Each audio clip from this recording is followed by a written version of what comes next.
Junior mister and miss तराईमा चाहिँ आज एकजना बाबुको बर्थडे थियो नि त। अनि आज हामी सबैजना कन्टेस्टेन्ट प्लस अर्गनाइजरहरू मिलेर उसको बर्थडे सेलिब्रेट गर्यौँ क्या। अनि यो दिन चाहिँ अब बर्थडे मात्र होइन क्या, एउटा फ्यामिली मेम्बरको स्पेसल दिन हुन्छ नि। अनि त्यो स्पेसल दिनलाई चाहिँ सबैजना मिलेर सेलिब्रेट गरे जस्तो फिल भयो क्या। अनि यो सेलिब्रेसन पनि राम्रो कसरी नहोस् क्या, हाम्रो ट्रेनिङ भएको 2 महिना भइसक्यो नि त। अनि 2 महिना सँगै हामीले यति धेरै राम्रो क्वालिटी टाइम बिताएको छौँ नि त। अब सँगै आउने, डेली आउने, अनि ट्रेनिङहरू गर्ने, अनि त्यसपछि सदैव केही न केही नयाँ चिजहरू सिकिरहेको हुन्छ नि त। अनि त्यही भएर कन्टेस्टेन्ट र अर्गनाइजर बिच चाहिँ हाम्रो एकदमै धेरै राम्रो बन्डिङ पनि भएको छ क्या।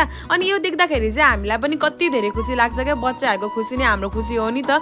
अनि उनीहरूलाई यति धेरै खुसी भएको र यति धेरै प्रोग्रेस गरिरहेको देख्दा हामी अर्गनाइजर्सहरू चाहिँ एकदमै धेरै खुसी छौँ क्या। डेली वाइज डेली उनीहरूले आफ्नो पर्सनालिटी डेभलप गरिरहेको छ, प्लस उनीहरूले ट्रेनिङमा गरेको हर चिजहरूलाई एकदमै धेरै इम्पोर्टेन्स लिएर चाहिँ आफ्नो डेली लाइफमा पनि युज गरिरहेको छ। अनि हामी एज अ अर्गनाइजर भएर नानीहरूलाई देखेर चाहिँ एकदमै धेरै प्राउड पनि फिल हुन्छ क्या। अनि उनीहरू जस्तो कन्टेस्टेन्ट पाउनु भनेको चाहिँ जुनियर मिस्टर एन्ड मिस तराईलाई चाहिँ एकदमै धेरै लकी पनि फिल भएको छ है त। सो आजको लागि यति नै। Stay tune everyone, by by.